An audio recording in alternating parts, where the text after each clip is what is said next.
Thomas Jefferson, a founding father who spent $250,000 on wine and got his 16-year-old slave pregnant 6 times. But he also wrote the Declaration of Independence, revolutionized education by separating it from religion, and truly believed in the Constitution and that the government has to serve its people first and foremost. Thomas Jefferson was a man of the people who abused many people, owning 600 slaves by the time he died. He was a man you love to hate, or a man that you hate to love, but he certainly was a man that at some point of his story, as you will see in this video, gets you to feel either admiration or disgust or both. And that incredible story starts on April 13th in 1743 on his father's plantation. That father was Peter Jefferson, and his mom was Jane Randolph, who came from a wealthy family. So in his childhood, Thomas Jefferson was living that good life. I'm rich. Hey. This ain't no rags to riches story. The only rags here were those his slaves were dressed in. From the start, Jefferson had slave servants, as did anybody that had some money at the time, and the Jeffersons' wealth extended to Thomas's education. The boy got to study Latin, Greek, science, learned to play the violin, and could read any book he wanted. Then, when Thomas was 14, his father died, and the entire Jefferson estate, along with his 175 slaves, were inherited by this teenager, who then went on to study law, philosophy, and science at college, got into architecture, gardening, and... This is so boring! Hey, okay, what can I tell you? His early life was really peaceful. So you want to know about whether or not he abused the slaves? Yeah. You want to know if he truly was an alcoholic? Yeah. You want to know about the slave woman he had 6 children with? Yeah. All right, fine. Then let's skip past the law career he had from 1767 to 1775 and get to him marrying his wife, Martha. What does that mean? Why did you say that name? Yes, Thomas's wife's name was Martha Wales Skelton, and she had a slave half-sister named Sally Hemings that Thomas Jefferson eventually got pregnant. Martha was a widow who lost her son a year before she married Thomas Jefferson, with whom she had 6 children, of which only 2 survived to adulthood. Martha also had a sister, Sally Hemings, a half-sister, because Martha's dad liked to dip his dingling in slaves and got one of those slaves pregnant, Betty Hemings, who then gave birth to Sally Hemings, and her father didn't raise Sally, he owned her. Sally lived as a slave under her own father. And when Thomas Jefferson heard of his wife's sister's tragic life story, he reportedly said, I don't care, I don't. And he decided to do to Sally what her father did to her mom. Their relationship started when Sally was roughly 16 and Jefferson about 37. And when Sally was around 21, Thomas Jefferson got her pregnant. Again and again, and again and again, and again and again. 6 times in 12 years. And he did not raise the kids, he owned them. 2 of them died in infancy, but the other 4 remained slaves, just like their mom, his mistress, and his wife's sister, Sally. Wow, man. Damn. Yeah, you wanted dark, you got grim. But here's a silver lining. 2 of those children were allowed to leave the estate in 1822 when they were 24 and 21. But then again, that was only because their skin was light enough that they could pass as white. The other darker 2, tough luck. So you happy now with this grim, messed up story? I don't want to hear no more boring, and I'm sorry if it bores you that some of Thomas Jefferson's greatest accomplishments were tied to his intellect. while others, like George Washington, were out fighting the war for America's independence at the front lines, Thomas Jefferson fought it with pen and paper by writing the Declaration of Independence in 1776. And if you don't know, the war George Washington was fighting was the American Revolutionary War, because George, Thomas, and all of these quote-unquote Americans, they were actually of British ancestry. Their ancestors hailed from overseas and only called America home ever since they came over the ocean in 1607. And by calling America home, I mean murdering all the people who already lived here, the natives, and stealing their lands without compensation. Generations later, and these now self-proclaimed Americans wanted independence from their British overlords. They didn't want to be a colony under the oppression of the King of Britain, so they fought a war for their independence, aka the American Revolutionary War. And to support the cause, Thomas Jefferson wrote the Declaration of Independence. As far as we know, it was the world's first written declaration of a colony demanding its independence, and it was so well written that it's been used as a source for independence wars for the next 200 years. Jefferson wrote the Declaration at age 33 and in just 17 days, starting the text with the famous words, "All men are created equal," while probably sitting on the back of one of his 600 slaves while another slave was serving him tea and a third was watering the flowers. But hey, Jefferson condemned slavery in a lot of his writing. He knew it was bad, but it was just the way things were, and he couldn't change it because the entire system and economy depended on it. To him, it was like eating meat. Sure, the animals deserve better than being slaughtered, but we need to survive. And it tastes great. That was kind of the mindset he had.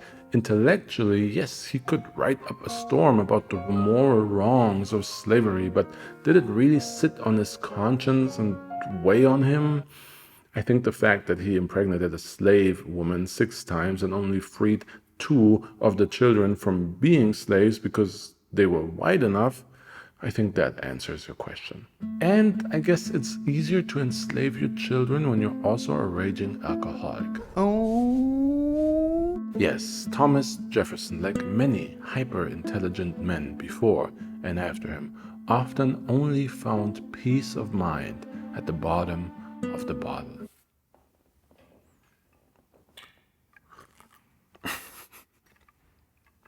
I'm kidding. This is water.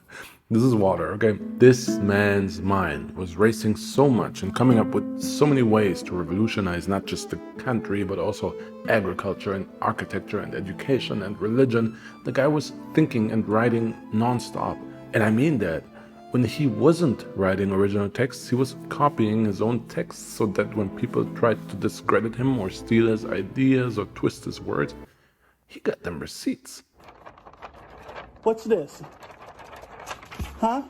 What's this, motherfucker? Thomas Jefferson was writing so much that a great passion in his life was advancing methods to copy text and innovate the comforts of his desk and office, which was so important to him that I could literally talk about his home office innovations for 10 minutes.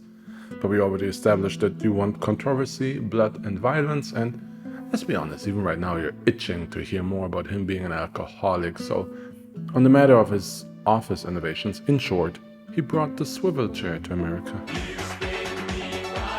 And about the alcohol, let me just tell you that some reports state that over his lifetime, Thomas Jefferson spent $250,000 on wine. If you spend an average of $10 per bottle, that's 25,000 bottles. That's a bottle a day for 65 years. And I know what some of you are thinking right now. A bottle a day? You said he was an alcoholic. A bottle a day. Those are rookie numbers in this racket. And to that I say, fair enough. Water. Also, back then, everybody had about a bottle of wine a day. It was different times. So maybe Thomas Jefferson wasn't a raging alcoholic, as I said. It's very disputed. So maybe he was just a connoisseur of wine. But I had to get your attention somehow, right? you were getting bored with the administrative stuff, so I had to get your attention, and now please hang on to that potential alcoholism bit, and also remember his 6 enslaved children for a while, because I gotta run you past some administrative career accomplishments of his, and then we'll get to something juicy, like how he hated organized religion. Sounds good? Okay, Thomas Jefferson served as governor of Virginia from 1779 to 1781. From 1785 to 1789, he served as minister to France, replacing Benjamin Franklin. And as minister to France, his duty was to secure foreign trade and alliances. Also, France had helped America win its war for independence against Great Britain, so France and America, they were cool. And a positive side effect was that Thomas Jefferson could drink a lot of French wine, which he was also credited with bringing to America. From 1789 to 1793, he was Secretary of State under America's first president, George Washington, and as secretary, he constantly had beef with Alexander Hamilton, because Thomas Jefferson believed the president and federal officers should have less power, and that Congress, the various states and its people, should be equally as powerful, while Hamilton thought that the president should basically be like, I am the one, your son. But more on that later, because it ties into Jefferson trying to separate religion from education. Alexander Hamilton and Jefferson were beefing so hard, actually, that they hired journalists to smear the other, because, of course, whether or not the president should hold more authority or the people should have more independence should definitely be determined by which advocate has more skeletons in their closet. Can you believe that politics once stooped to such lows, like some popularity contest? Embarrassing. In those smear campaigns, it was revealed to everybody that Jefferson's baby mama was Sally Hemings, and that Mr. Power to the People had kept her children as slaves. But arguably, that last fact probably helped him save face. I'm not gonna lie, people didn't have much regard for slaves back then. Also, he just never made any public admissions about that, and Thomas Jefferson denied all the way to becoming vice president under John Adams from 1797 to 1801, and eventually in the year 1800, Thomas Jefferson himself was elected as president.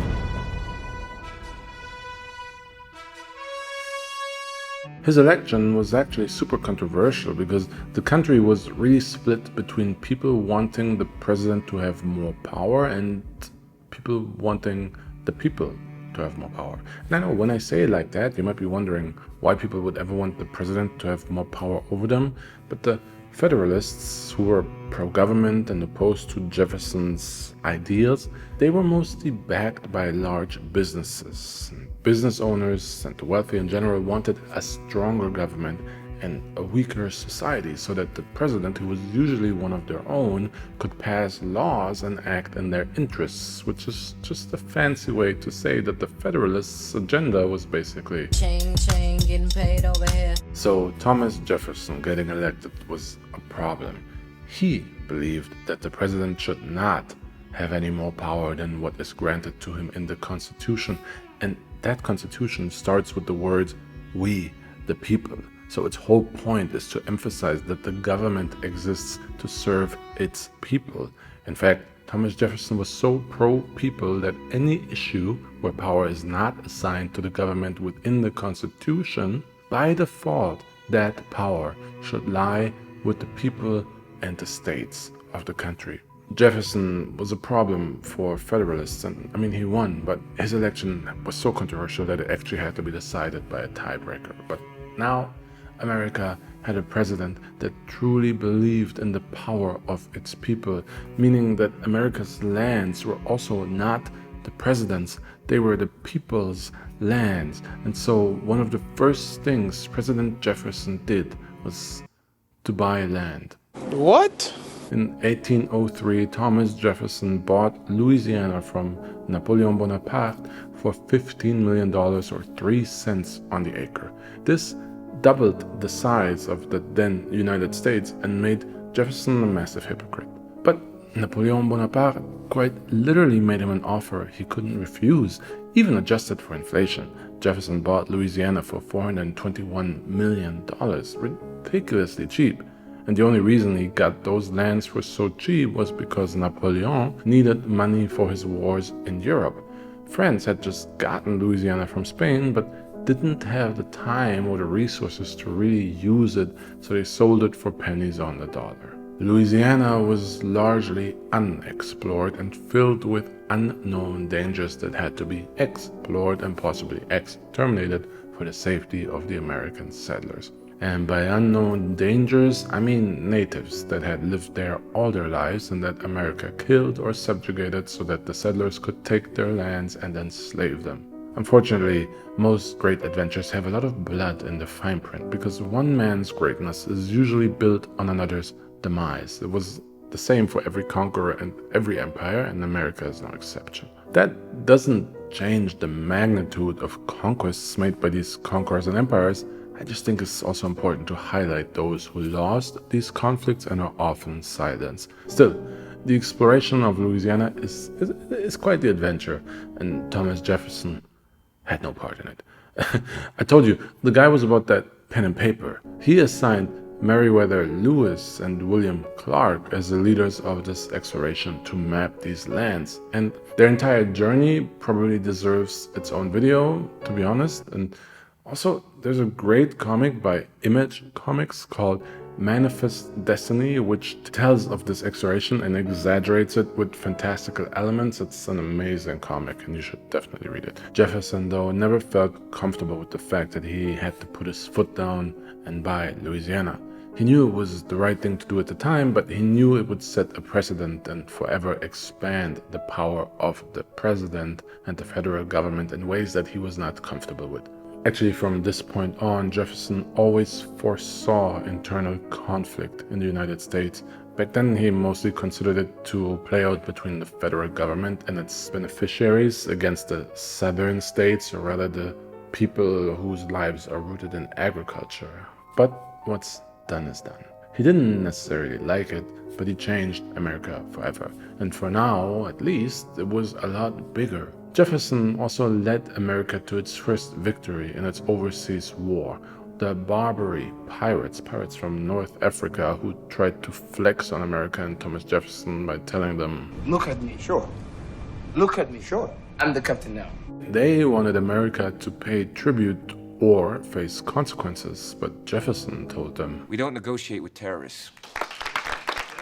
And he sent the Navy into its first overseas war from 1801 to 1805. Other than that, Jefferson's presidency, like much of his life, was dominated by bureaucracy, paperwork, the administrative part of the job that is not exciting for a video, but just know that over his 2 terms, Jefferson doubled the size of America while he cut its debts in half.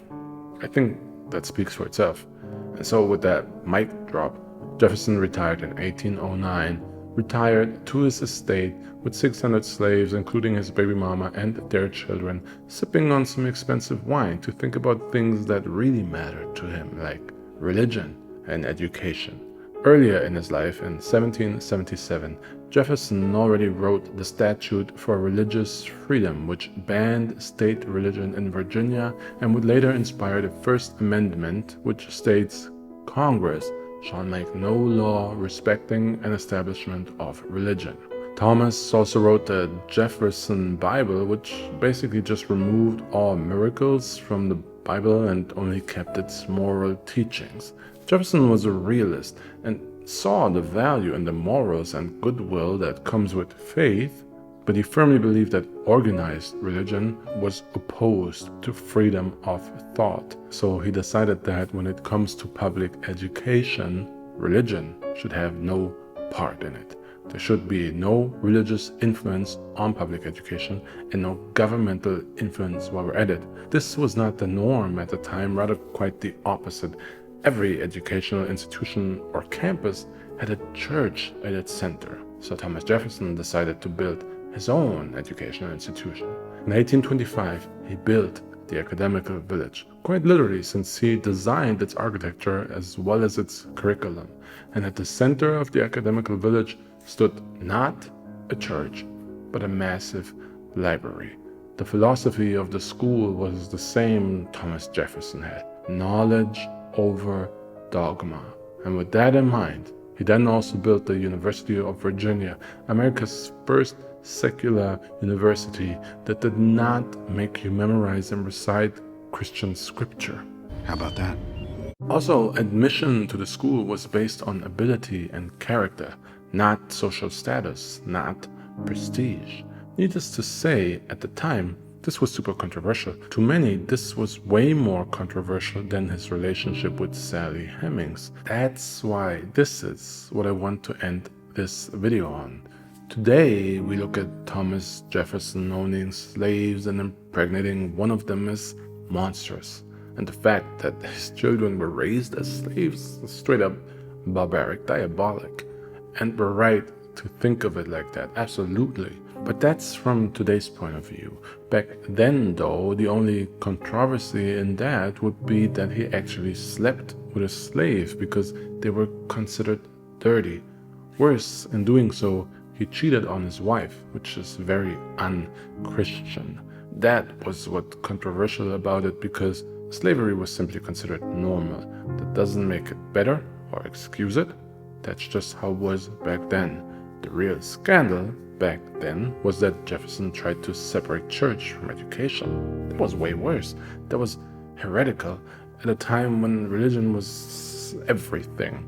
So we remember Jefferson for being progressive when it comes to the people's rights and religion and education, but on the flip side, we consider him a hypocrite for his many transgressions and his abuse of minorities. And it is good that we see it that way, that we see both sides, because Thomas Jefferson was a great and a terrible man with incredible highs that cast long and dark shadows, which he frequently lived in until he died on Independence Day, July 4th, in 1826. And on his deathbed, he asked for 3 things to be engraved on his tombstone: author of the Declaration of Independence, author of the Virginia Statute for Religious Freedom, father of the University of Virginia. And he demanded that his presidency is not noted on his tombstone. But away from public eyes, away from attention, there was another thing he asked for: that his remaining living children he had with Sally Hemings are officially freed. Which sounds good, but then again, George Washington freed over 100 slaves in his will, and Robert Carver III had already freed 500 back in 1791. So Jefferson had a lot of spares he could have freed, since he owned about 600 slaves at his time of death. But as I said, high peaks, but very long and very dark shadows. Such was the life of